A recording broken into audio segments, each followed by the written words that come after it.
तो साथियों नमस्कार एवं जोहार। मैं हूं महेश कुमार और स्वागत करता हूं आप सभी का अपने इस YouTube चैनल U++ एकेडमी में।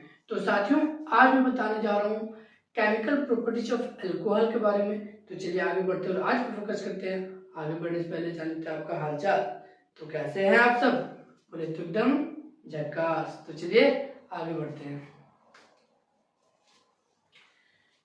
देखिए साथियों आज का हमारा टॉपिक है केमिकल प्रॉपर्टीज ऑफ अल्कोहल्स। जी हम साथियों केमिकल प्रॉपर्टीज ऑफ अल्कोहल्स यानी कि आज हम लोग अल्कोहल्स के केमिकल प्रॉपर्टीज के बारे में जानेंगे।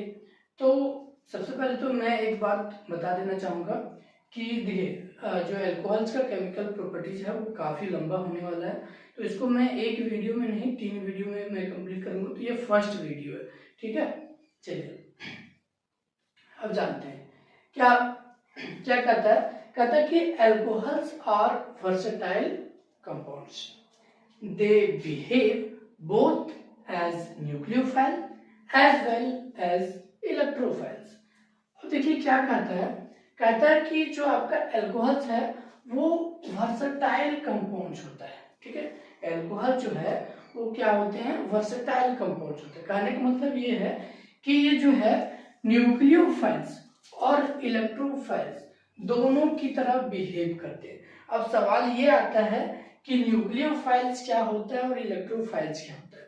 तो देखिए मैं आपको शॉर्ट में बताता हूँ कि न्यूक्लियोफाइल्स क्या होता है, इलेक्ट्रोफाइल्स क्या होते हैं। तो न्यूक्लियोफाइल्स और इलेक्ट्रोफाइल्स ये दोनों के दोनों जो हैं वो अटैकिंग रिएजेंट्स होते हैं, अटैकिंग स्पीसीज होते हैं। अब न्यूक्लियोफाइल्स जिसके ऊपर प्लस का चार्ज न्यूक्लियोफाइल्स जिसके ऊपर माइनस का चार्ज होता है, यानी कि ये इलेक्ट्रॉन रिच स्पीसीज होते हैं और ये ऐसे जगह पे अटैक करते हैं जहां पे इलेक्ट्रॉन्स की कमी होती है। सिंपली कहें तो ये इलेक्ट्रॉन डोनेट करता है, बॉन्ड को कंप्लीट करने के लिए ये इलेक्ट्रॉन को डोनेट करता है, ठीक है। अब अगर इलेक्ट्रोफाइल्स की बात कर लिया जाए तो इलेक्ट्रोफाइल्स ऐसे स्पीसीज होते हैं जिसके ऊपर प्लस का चार्ज होता है और ये इलेक्ट्रॉन डेफिशिएंट स्पीसीज होते हैं और ये ऐसे जगह पे अटैक करते हैं जहां पे इलेक्ट्रॉन्स अधिक होते हैं। कहने का मतलब कि ये इनको क्या होता है, इलेक्ट्रॉन जरूरी होता है, ये इलेक्ट्रॉन्स लेते हैं। तो ये इलेक्ट्रॉन्स न्यूक्लियोफाइल जो है इलेक्ट्रॉन को डोनेट करते हैं, वहीं पर क्या है इलेक्ट्रोफाइल्स इलेक्ट्रॉन को लेते हैं किसी अदर स्पीसीज से, किसी अदर एजेंट से जो है वो इलेक्ट्रॉन्स को लेते हैं, ठीक है। तो यहाँ पे बात ये आ रहा है कि जो अल्कोहल है वो न्यूक्लियोफाइल्स और इलेक्ट्रोफाइल्स दोनों की तरह बिहेव करते हैं, ठीक है। अब देख लेते हैं कि कब अल्कोहल कब न्यूक्लियोफाइल्स की तरह बिहेव करेगा और कब वो इलेक्ट्रोफाइल्स की तरह बिहेव करेगा। तो सबसे पहले कहता गया कि दे बिहेव एज न्यूक्लियोफाइल्स, ठीक है। They behave as nucleophiles in which the bond between OH is broken. कि यानी कि अल्कोहल जो है वो न्यूक्लियोफाइल्स की तरह बिहेव करेगा कब जब OH यानी कि ऑक्सीजन और हाइड्रोजन बॉन्ड टूटता है, ठीक है। तो जिस भी रिएक्शन में, ठीक है, ऑक्सीजन और हाइड्रोजन का बीच का जो है सो बॉन्ड वो टूटता हुआ नजर आएगा या टूटेगा, तो उस रिएक्शन में जो आपका अल्कोहल है वो न्यूक्लियोफाइल्स की तरह बिहेव करेगा। अब जैसे जस्ट एन एग्जांपल आप समझिए, अगर आप यहाँ पे इस रिएक्शन पे ध्यान देते हैं तो यहाँ पे मैंने एक अल्कोहल लिया हुआ है और इसको किसी अदर कार्बनिक कंपाउंड से मैं रिएक्ट करवा रहा हूँ, ठीक है। तो अगर आप ध्यान से देखेंगे तो ये अल्कोहल ये अदर ऑर्गेनिक कंपाउंड जो है वो आपस में रिएक्ट कर रहे हैं। तो यहाँ पे क्या हो रहा है कि ये जो ऑक्सीजन है और ये जो हाइड्रोजन, तो ऑक्सीजन हाइड्रोजन के बीच, ऑक्सीजन और हाइड्रोजन के बीच जो बॉन्ड है वो टूटता हुआ नजर आ रहा है और कार्बन और ऑक्सीजन के बीच जो बॉन्ड है वो बनता हुआ नजर आ रहा है। वही आगे देख लीजिए सिंपली कि ऑक्सीजन और हाइड्रोजन के बीच जो बॉन्ड है यही बात आगे प्रोसीड हुआ है ऑक्सीजन और हाइड्रोजन के बीच का जो बॉन्ड है वो टूट रहा है और कार्बन और ऑक्सीजन के बीच जो है बॉन्ड बन रहा है। और यहाँ पे फाइनली क्या हुआ है कि कार्बन और ऑक्सीजन का बॉन्ड बन गया, ठीक है, और हाइड्रोजन का जो बॉन्ड है वो टूट गया, यानी कि हाइड्रोजन अलग हुआ ये H+ के रूप में। समझ आ गया? तो फाइनली यहाँ पे ये जो आपका एल्कोहल है वो न्यूक्लियोफाइल की तरह बिहेव कर रहा है। समझ आ गया? तो जब ऑक्सीजन और हाइड्रोजन के बीच में बॉन्ड टूटता है, ठीक है, तो वहां पे क्या होता है, जो एल्कोहल है वो न्यूक्लियोफाइल्स की तरह काम करता है। ठीक है, नेक्स्ट है आपका they behave as electrophiles in which bond between CO यानी कि carbon and oxygen is broken. Simply कहता है कि एल्कोहल आपका इलेक्ट्रोफाइल्स बन जाएगा कब, जब रिएक्शन में कार्बन और ऑक्सीजन बॉन्ड टूटेगा। देखिए आगे कहता है कि these reactions are carried out in presence of acids. ठीक है, ये जो रिएक्शंस होते हैं वो एसिड्स के प्रेजेंस में होते हैं, ठीक है, टू फॉर्म प्रोटोनेटेड एल्कोहल्स। अब यहाँ से इस रिएक्शन के फलस्वरूप प्रोटोनेटेड एल्कोहल्स का निर्माण होता है और यही protonated alcohols react as electrophiles. और ये जो प्रोटोनेटेड एल्कोहल है वो इलेक्ट्रोफाइल्स की तरह रिएक्ट करता है। देखिए एग्जाम्पल समझिए, यहाँ पे एल्कोहल ले लिया गया, ठीक है, इसको एसिड के प्रेजेंस में रिएक्ट कराया गया। तो जैसे ही एसिड के प्रेजेंस में इसको हम लोग रिएक्ट करवाते हैं तो क्या होता है, यहाँ पे प्रोटोनेटेड एल्कोहल का निर्माण होता है। प्रोटोनेटेड एल्कोहल कहने का मतलब है कि यहाँ पे पॉजिटिव चार्ज वाला कंपाउंड फॉर्म होता है। ठीक है, अब ये जो प्रोटोनेटेड एल्कोहल, देखिए यहाँ पे प्रोटोनेटेड एल्कोहल बन गया। अब ये जो प्रोटोनेटेड एल्कोहल है और यही प्रोटोनेटेड एल्कोहल जो है यहाँ पे आपका क्या काम करेगा, ठीक है, वो इलेक्ट्रोफाइल्स की तरह काम करेगा। कुछ इस तरह से रिएक्शन जो है वो कंप्लीट होगी। मैं आपको रिएक्शंस हर मतलब बॉन्ड को टूटने के आधार पर जो है मैं हर तरह का रिएक्शन आपको बताऊंगा, टेंशन लेने की बिल्कुल जरूरत नहीं है। अब आगे देखिए क्या करता है कि on the basis of cleavage of different bonds, ठीक है, तो डिफरेंट बॉन्ड्स के क्लीवेज के हिसाब से यानी कि बॉन्ड के टूटने के आधार पे जो रिएक्शंस होते हैं अल्कोहल का वो may be divided into the following, यानी कि बॉन्ड्स के टूटने के आधार पे जो अल्कोहल का रिएक्शन है वो 3 कैटेगरी में बांटे गए हैं। एक तो है आपका reaction involving cleavage of oxygen hydrogen bond, पहला जब ऑक्सीजन और हाइड्रोजन के बीच बॉन्ड टूटता है। दूसरा reaction involving cleavage of carbon oxygen bond, जब कार्बन और ऑक्सीजन का के बीच जो है बॉन्ड टूटता है। ठीक है, नेक्स्ट है reaction involving both alkyl and hydroxyl groups, तो जब एल्काइल और हाइड्रोक्सिल ग्रुप आते हैं, ठीक है, एल्कोहल के साथ रिएक्ट करते हैं, तो ये भी जो है तो रिएक्शन का एक टाइप है एल्कोहल का। ठीक है, तो कुल 3 तरह का रिएक्शंस जो है तो आपको पढ़ाया जाएगा यहाँ पे। ठीक है, तो आज मैं कंप्लीट करूंगा आपका reaction involving cleavage of oxygen hydrogen bond, यानी कि ऑक्सीजन और हाइड्रोजन बॉन्ड के क्लीवेज के आधार पे जो भी रिएक्शंस होंगे वो आज मैं बताऊंगा। ठीक है, तो अभी तो ये स्टार्टिंग मैंने किया है, ठीक है, कि केमिकल प्रॉपर्टीज ऑफ अल्कोहल्स जो है मैंने स्टार्ट किया, तो अभी मैं फर्स्ट टाइप ऑफ रिएक्शन जो है यहाँ पे आपको बताने जा रहा हूँ। ठीक है,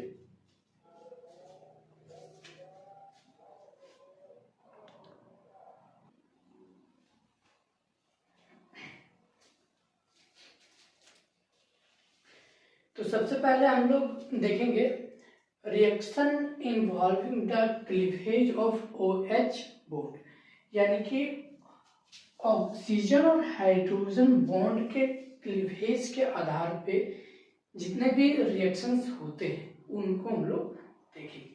ठीक है, यानी कि reaction involving the cleavage of OH bond, oxygen और हाइड्रोजन के बॉन्ड के क्लीवेज के आधार पर जितने रिएक्शंस होते हैं उन सभी रिएक्शंस को हम लोग यहाँ पे जानेंगे। ठीक है, चलिए, तो यहाँ पे होने वाला क्या है, देखिए हम लोग एल्कोहल्स का रिएक्शन पढ़ रहे हैं, यानी कि वहां पे OH होगा। ठीक है, तो यहाँ पे हम लोग क्या देख रहे हैं, सबसे पहले किसका क्लीवेज करवाना है, ऑक्सीजन और हाइड्रोजन बॉन्ड टूटेगा, है कि नहीं, ऑक्सीजन और हाइड्रोजन बॉन्ड टूटेगा। तो सिंपली इस रिएक्शन में होने वाला ये है कि यहाँ पर आप देख रहे हैं कि ऑक्सीजन और हाइड्रोजन ये बॉन्ड है, तो यहाँ से हाइड्रोजन अलग होगा, यानी कि हाइड्रोजन यहाँ से हटेगा और हाइड्रोजन के बदले में कोई अदर एलिमेंट्स या कोई अदर एटम्स यहाँ पे आके जुड़ेगा। सिंपल यही रिएक्शन है इसमें। तो पहले हम लोग क्या करेंगे, देखिए सबसे पहले हम लोग रिएक्शन विथ एक्टिव मेटल्स, यानी कि हम लोग एक्टिव मेटल्स के साथ रिएक्शन करवाएंगे और इस टाइप को देखेंगे, ठीक है। क्या कहते हैं, देखिए alcohols are weakly acidic in nature, यानी कि जो एल्कोहल्स होते हैं वो वीकली मतलब बहुत कम एसिडिक होते हैं नेचर में, ठीक है। आगे कहता है रिएक्ट विथ एक्टिव मेटल्स, ठीक है, जैसे कि sodium, potassium, magnesium and aluminium, ठीक है, ये सभी के सभी क्या है, एक्टिव मेटल्स है। तो जब एल्कोहल्स इन एक्टिव मेटल के साथ रिएक्ट करता है तो क्या करता है, लिबरेट हाइड्रोजन, हाइड्रोजन को हटा देता है और साथ ही साथ क्या होता है, मेटल एल्कोक्साइड का निर्माण होता है, ठीक है। तो सिंपली समझ में आया कि क्या होगा कि एल्कोहल जब एक्टिव मेटल जैसे कि सोडियम, पोटेशियम, मैग्नीशियम और एल्युमिनियम के साथ रिएक्ट करेगा तो क्या होगा, ये जो आपका ऑक्सीजन हाइड्रोजन बॉन्ड है वो टूटेगा, यानी कि हाइड्रोजन को हटेगा वहां पे, और उसके साथ साथ क्या होगा, मेटल एल्कोक्साइड, यानी कि जो मेटल से वो जुड़ेंगे तो क्या बनेगा, मेटल एल्कोक्साइड। जैसे कि मैं आपको एक फॉर्मेट, ये जनरल फॉर्मेट हो गया आपका, ठीक है। क्या होता है कि 2ROH, यहाँ पे आपको एल्कोहल ले लेना है, ठीक है, कोई भी एल्कोहल, यहाँ पे आप primary alcohol, secondary alcohol, tertiary alcohol ले सकते हैं, ठीक है। फिर आपको यहाँ पे एक्टिव मेटल्स लेना है, ठीक। तो आपका बनेगा क्या, आपका जो है मेटल एल्कोक्साइड बन जाएगा, यानी कि ROM, ठीक है। सिंपली RO की जगह पर RO ही रहेगा, बस हाइड्रोजन हटेगा और मेटल्स यहाँ पे आ जाएगा, और यहाँ पे जो हाइड्रोजन हट रहा है वो H2 के रूप में आपको रिलीज कर देना है। तो आप मेटल्स के रूप में क्या क्या ले सकते हैं, तो मेटल्स के लिए आप सोडियम, पोटेशियम, मैग्नीशियम या फिर एल्युमिनियम कुछ भी ले सकते हैं। जस्ट मैं एग्जांपल से आपको समझाता हूँ, ठीक है। तो सबसे पहले कि आप देखा जाए तो यहाँ पे CH3CH2OH, मैंने एल्कोहल लिया, कौन सा एल्कोहल, तो ये इथेनॉल है, क्या है, इथेनॉल, और यहाँ पे मैंने सोडियम लिया, ये भी 2 मॉलिक्यूल है और ये भी 2 मॉलिक्यूल है। तो अब 2 के यहाँ पे 2 तो ये 2 तो रहने वाला है। अब कुछ हुआ नहीं, देखिए यहाँ से आपका यहाँ तक सेम है, यहाँ से यहाँ तक आपका सेम है, बस ये हाइड्रोजन को हटा देना है और इस हाइड्रोजन के बदले में इस हाइड्रोजन के बदले में आपको क्या करना है, यहाँ पे सोडियम को रख देना है। तो हाइड्रोजन को हटा करके मैंने क्या कर दिया, सोडियम को रख दिया और H2 के रूप में हाइड्रोजन को रिलीज कर दिया। तो यहाँ पे क्या बना, सोडियम इथो ऑक्साइड बन गया, समझ में आ गया। नेक्स्ट उसी तरह से अगर बात करें तो 2CH3CH2OH, यहाँ पर भी इथेनॉल ले लिए। अब मेटल्स के तौर पे मैग्नीशियम ले लिया। अब 2 मैग्नीशियम नहीं लिए क्योंकि मैग्नीशियम का वैलेंसी 2 होता है, इसका पावर 2 होता है, तो टेंशन लेने की जरूरत नहीं है, तो मैग्नीशियम सिर्फ रहेगा।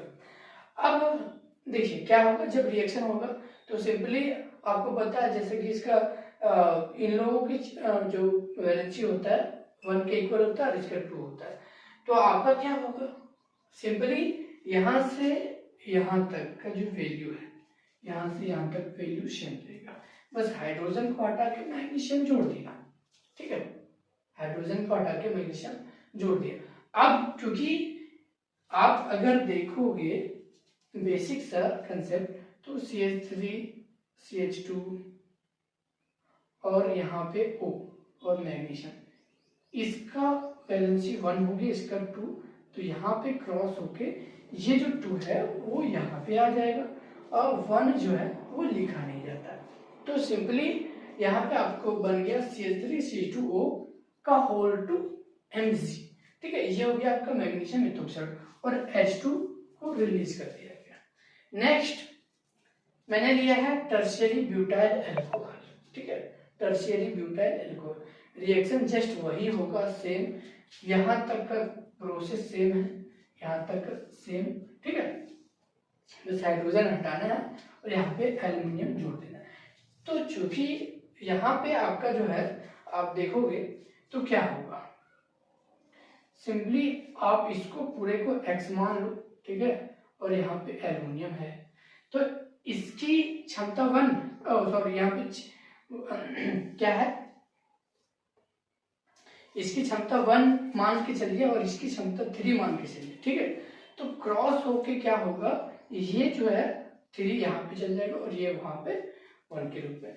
तो आपको सिंपली यहाँ पे क्या आ गया, 3 यहाँ पे आ गया और एल्यूमिनियम यहाँ पे आ गया। और ये 2 जो है, ये जो 2 है आपका, ये जो 2 मॉलिक्यूल यहाँ लिया गया तो यहाँ पे 2 मॉलिक्यूल्स रहेगा, ठीक है, ओवरऑल बैलेंस करके, ठीक, सिंपली। और ये 3H2 जो है वो रिलीज कर दिएगा।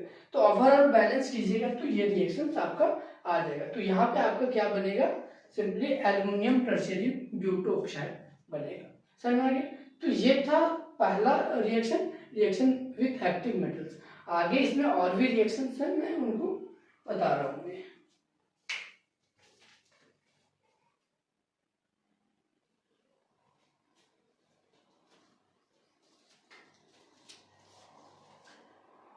अभी हम लोग अल्कोहल के एसिडिक नेचर के बारे में चर्चा करेंगे, ठीक है। जैसे कि मैंने अभी बताया कि जो अल्कोहल्स होते हैं वो वीक एसिड्स होते हैं, तो इनके एसिडिटी के बारे में हम लोग थोड़ा सा चर्चा करते हैं, क्योंकि इससे रिलेटेड क्वेश्चंस आपके एग्जाम में पूछा जाता है, ठीक है। तो देखिए क्या करता है एसिडिक नेचर। सबसे पहले तो अभी जो हमने पीछे पढ़ा है अभी तुरंत, ठीक है, तो उसको थोड़ा सा रिमाइंड करते हैं। क्या कहते हैं कि alcohols have a acidic character, ठीक है, as they react with active metals like sodium और पोटेशियम लिबरेटिंग हाइड्रोजन। सिंपली जैसा कि मैंने बताया कि जो अल्कोहल्स होते हैं उनका कैरेक्टर कैसा होता है, एसिडिक होता है, ठीक है। अब जब वो अल्कोहल्स एक्टिव मेटल्स के साथ रिएक्ट करते हैं, जैसे कि सोडियम हो गया, पोटेशियम हो गया, और भी जैसे मैंने बताया था मैग्नीशियम, एल्युमिनियम, तो जब ये एक्टिव मेटल के साथ रिएक्ट करते हैं तो क्या होता है, हाइड्रोजन को लिबरेट करते हैं, मतलब हाइड्रोजन को रिलीज कर देते हैं। सिंपली कहने का मतलब है कि बाहर कर देते हैं उनको। तो क्या होता है, देखिए मैंने यहाँ पे अल्कोहल लिया, जैसे कि ये इथेनॉल है और सोडियम एक्टिव मेटल से, ठीक है। तो जैसे ये दोनों रिएक्ट करेंगे तो यहाँ से हाइड्रोजन हटेगा और इसकी जगह पे आपका सोडियम आ जाएगा, तो ये बन जाएगा आपका इथो ऑक्साइड, सोडियम इथो ऑक्साइड, और यहाँ से आपका हाइड्रोजन लिबरेट हो जाएगा, ठीक। अब इसके परिणाम स्वरूप हमको रिजल्ट क्या मिला, इससे निष्कर्ष क्या निकल रहा है, ठीक है, वो देखिए आप। हाउएवर क्या कहता है कि alcohols are weak acids. Alcohol जो होते हैं वो एक वीक एसिड्स की तरह बिहेव करते हैं, मतलब वो एक वीक एसिड्स ही होते हैं, सिंपली ऐसा कहने का मतलब। क्यों, this is because alcohols have an electron releasing alkyl group. ऐसा इसलिए होता है क्योंकि उनके पास एक इलेक्ट्रॉन रिलीजिंग ग्रुप होता है, ठीक है। इसको हम लोग +1 इफेक्ट भी कहते हैं, ठीक है। क्या होते हैं कि अल्कोहल्स के पास जो है इलेक्ट्रॉन रिलीजिंग अल्काइल ग्रुप्स होते हैं, जिनको हम लोग +1 इफेक्ट भी कहेंगे। अब इसके कारण क्या होता है कि which increase electron density around oxygen, जो कि ऑक्सीजन के अराउंड जो क्या होता है इलेक्ट्रॉन की डेंसिटी वो बढ़ा देते हैं, ठीक है। सो दैट अब इसके वजह से क्या होता है कि the release of proton is render difficult. तो इसके वजह से प्रोटॉन का जो रिलीज होना है वो डिफिकल्ट हो जाता है। That is why alcohols are weak acid. तो यही कारण है कि जो अल्कोहल्स होते हैं वो वीक एसिड्स के अंडर आते हैं, ठीक है। जैसे कि मैंने यहाँ पे आपको बताया कि जो अल्कोहल्स के पास होते हैं क्या होते हैं, इलेक्ट्रॉन रिलीजिंग अल्काइल ग्रुप। तो वो अल्काइल ग्रुप क्या है, देखिए यही आपका इलेक्ट्रॉन रिलीजिंग C2H5, ये क्या है, C2H5 जो है इसमें क्या होता है, देखिए C2H5 में आपका अल्कोहल जुड़ा हुआ मान लीजिए, देखिए C2H5OH, ये क्या हो गया, इथेनॉल। इसमें आपका C2H5 के साथ जुड़ा हुआ OH बॉन्ड, ठीक है। अब ये C2H5 क्या हो गया, आपका इलेक्ट्रॉन रिलीजिंग ग्रुप हो गया, इसी को हम लोग +1 इफेक्ट कहेंगे। अब अगर बात करें कि acidic character of alcohol shows the following order, अब एसिडिटी के आधार पर जो अल्कोहल्स होते हैं उनका ऑर्डर क्या होगा, तो सिंपली कहें तो जो प्राइमरी अल्कोहल है वो सबसे ज्यादा एसिडिक होता है, और सेकेंडरी अल्कोहल उससे कम एसिडिक होता है, और टर्शियरी जो अल्कोहल है वो सबसे कम एसिडिक होता है। जैसे कि मैंने यहाँ पे बनाया गया, ये आपका प्राइमरी अल्कोहल है वो एसिडिक है, ठीक है। अब जो आपका सेकेंडरी अल्कोहल है वो इससे कम एसिडिक है, और ये जो आपका टर्शियरी अल्कोहल है वो सबसे कम अल्कोहल है। तो ये एसिडिक है, ये लेस एसिडिक है, ये लीस्ट एसिडिक है। समझ में आ गया।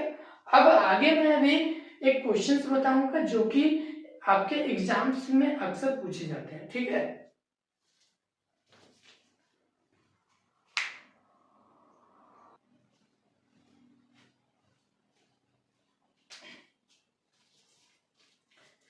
तो देखिए क्वेश्चन क्या पूछा जाता है, और ये बेसिकली एग्जाम्स में क्वेश्चन पूछा जाता है और इम्पोर्टेंट भी है। तो क्या कहते हैं, देखिए giving the reasons arrange the following in decreasing order of acidity, यानी कि रीजंस के साथ रीजन भी देना है, और जो ये नीचे दिए गए कंपाउंड्स है उनको डिक्रीजिंग ऑर्डर ऑफ एसिडिटी में जो है अरेंज करना है, ठीक है। तो रीजन के साथ जो है इनको क्या करना है, डिक्रीजिंग ऑर्डर ऑफ एसिडिटी में अरेंज करना।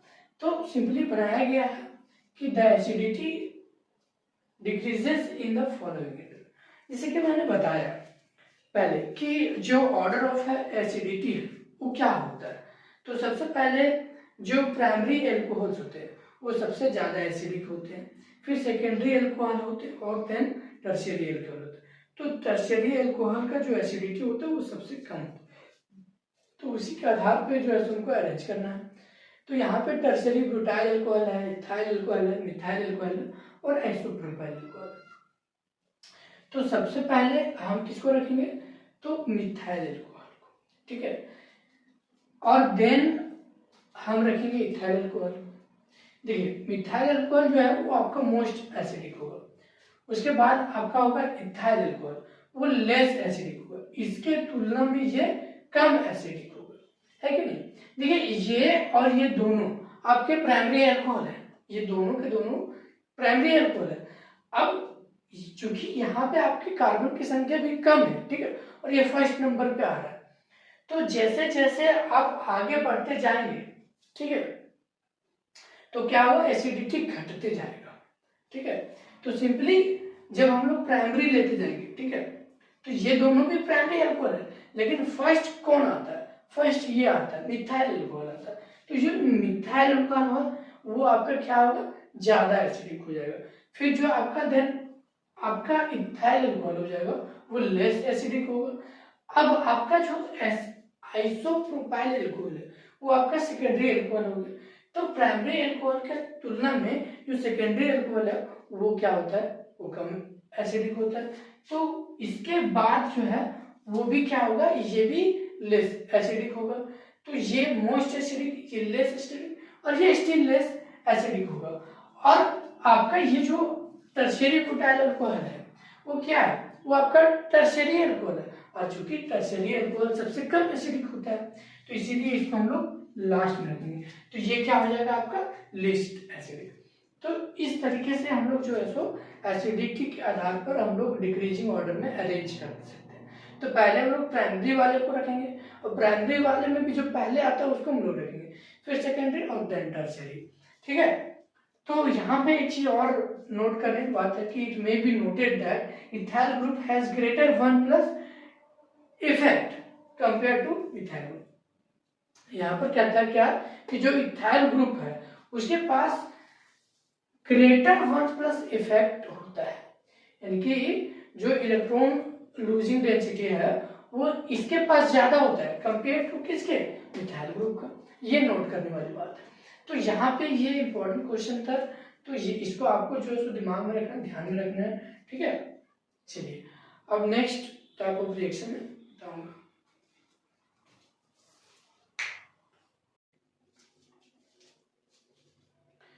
तो अब अगला रिएक्शन है दूसरा number, reaction with Grignard reagents, ठीक है। इसके पहले हम लोगों ने अल्कोहल का रिएक्शन करवाया एक्टिव मेटल्स के साथ, उसके बाद हम लोगों ने अल्कोहल्स का एसिडिक नेचर भी देखा, ठीक है। अब नेक्स्ट रिएक्शन है दूसरा number, reaction with Grignard reagents, यानी कि अल्कोहल का हम लोग ग्रिग्नार्ड रिएजेंट्स के साथ रिएक्शन करवाएंगे। और ध्यान रहे हम लोग क्या पढ़ रहे हैं, हम लोग पढ़ रहे हैं क्लीवेज ऑफ OH बॉन्ड, यानी कि ऑक्सीजन हाइड्रोजन बॉन्ड के क्लीवेज के आधार पर हम लोग रिएक्शन पढ़ रहे हैं, ठीक है। तो ये रिएक्शन है रिएक्शन विद ग्रिग्नार्ड रिएजेंट्स, यानी कि हम लोग अल्कोहल को ग्रिग्नार्ड रिएजेंट के साथ रिएक्शन करवाएंगे। क्या होगा देखिए, कहता है कि alcohols react with Grignard reagents to produce hydrocarbon as shown below, यानी कि अल्कोहल जब ग्रिग्नार्ड रिएजेंट के साथ अभिक्रिया करता है तो क्या बनाता है, हाइड्रोकार्बन। अभी एग्जांपल के साथ समझते हैं। सबसे पहले कि ये ग्रिग्नार्ड रिएजेंट क्या होता है, आप लोग बहुत अच्छे से ग्रिग्नार्ड रिएजेंट को जानते होंगे। ये आपका RMGX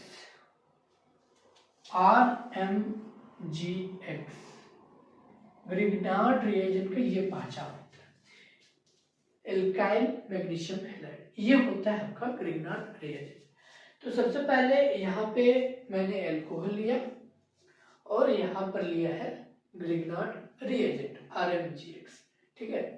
तो जब इनको रिएक्ट करवाया जाता है तो यहाँ पे हाइड्रोकार्बन का निर्माण होता है और ये ROMGX जो है वो बाहर हो जाता है, ठीक है।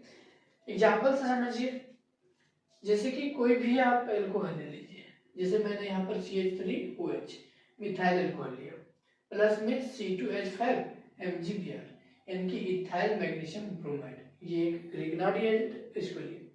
अब इन दोनों को मैं रिएक्ट करवाऊंगा, तो क्या होगा, जब भी इनका रिएक्शन होगा तो सिंपली देखिए आपका क्या बनेगा, C2H6 यानी कि इथेन। तो यहाँ पे एक सिंपल सा आपको हाइड्रोकार्बन मिल गया और बाकी चीजें जो है वो कंबाइंड होगी आपस में। यहाँ से अगर आप देखिएगा, सिंपल भाषा में समझाता हूं मैं, ये यहाँ तक, ठीक है, और ये इतना, ये कंबाइंड होकर कुछ ये बन गया, ठीक है।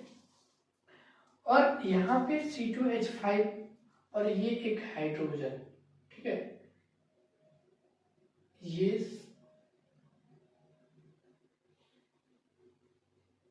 ठीक है, सॉरी,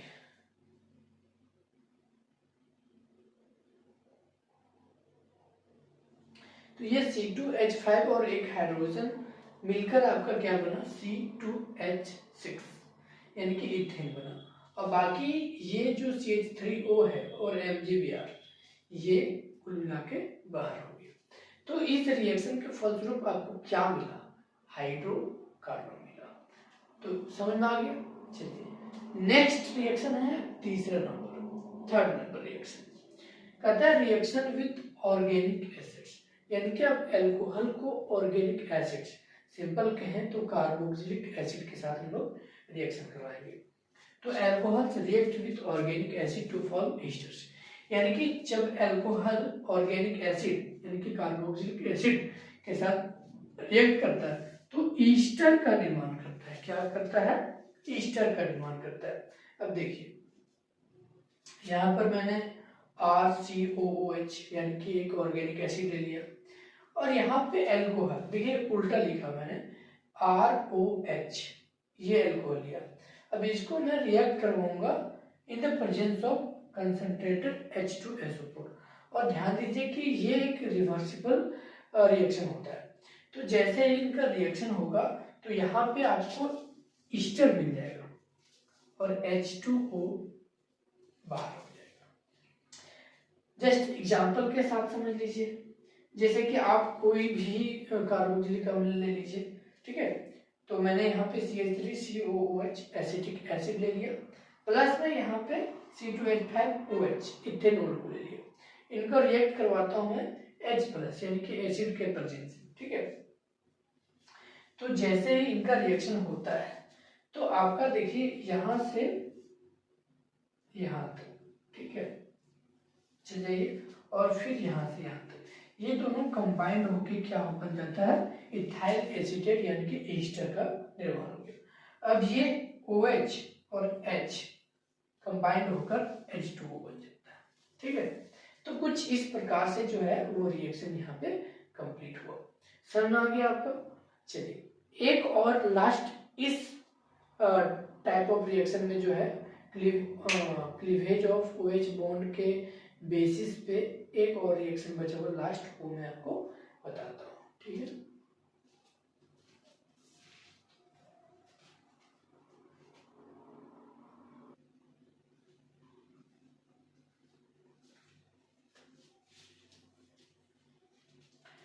तो अब लास्ट रिएक्शन है 4th number, reaction with acid halides और एसिड एनहाइड्रेट्स। अब हम लोग अल्कोहल को एसिड हैलाइड्स और एसिड एनहाइड्रेट्स के साथ रिएक्शन करवाएंगे, ठीक है। तो क्या होगा देखिए, कहता है कि when alcohols are heated with an acid halide और acid anhydride, the hydrogen of OH group is replaced by acyl group RCO and an ester is formed। कहता है कि जब एल्कोहल्स को एसिड हैलाइड और एसिड एनहाइड्राइड के साथ heat किया जाता है तो जो OH ग्रुप का जो हाइड्रोजन होता है वो एसाइल ग्रुप यानी कि RCO के द्वारा जो है वो रिप्लेस कर दिया जाता है, और इसके साथ साथ क्या होता है, ईस्टर का निर्माण होता है। देखिए अब इसको रिएक्शन के साथ समझते हैं। जैसे सबसे पहले हम लोग एसिड हैलाइड के साथ रिएक्शन करवाते हैं, ठीक है। तो सबसे पहले यहाँ पर CH3COCl एसिटाइल क्लोराइड, ठीक है। एसिड हैलाइड है ये एक तरह का, तो एसिटाइल क्लोराइड इसका नाम है। तो यहाँ पे एक मैंने क्या लिया है, एसिटाइल क्लोराइड लिया है, और यहाँ पे एल्कोहल C2H5OH, ये क्या है, इथेनॉल। इन दोनों को रिएक्शन करवाते हैं। तो होता बेसिकली क्या है, देखिए यहाँ से आपको CH3COO यहाँ तक, ठीक है, और फिर यहाँ से आपका OC2H5, ये कंबाइंड बन होकर क्या हो जाता है, आपका इथाइल एसीटेट यानी कि एक ईस्टर का निर्माण होता है, और ये H और ये Cl मिलकर HCl बन जाता है, और कुछ इस प्रकार से ये रिएक्शन हो गया कंप्लीट। तो ये फर्स्ट टाइप ऑफ है, ये एसिड हैलाइड का मैंने रिएक्शन करवाया। दूसरा अब है हम लोग एसिड एनहाइड्राइड के साथ रिएक्ट करवाएंगे, किसको, एल्कोहल का। तो यहाँ पे एक एसिड एनहाइड्राइड दिया गया है, एसिटिक एनहाइड्राइड, ठीक है। फॉर्मूला आपका CH3CO फिर O फिर CH3CO, ठीक है। फिर यहाँ पर मैंने एक एल्कोहल लिया, क्या, C2H5OH, क्योंकि ये एक इथेनॉल है।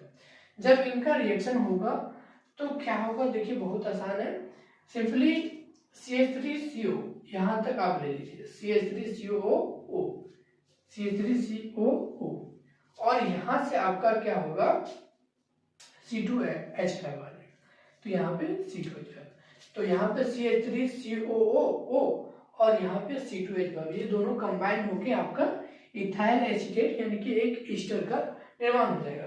आगे यहाँ से जो आपका बचा है CH3CO और यहाँ पर OH, ये दोनों कंबाइंड होकर CH3COOH बन गया, CH3COOH बन गया, जो कि ये एसिटिक एसिड। तो कुछ इस प्रकार से ये रिएक्शन हुआ कंप्लीट। तो यहाँ पे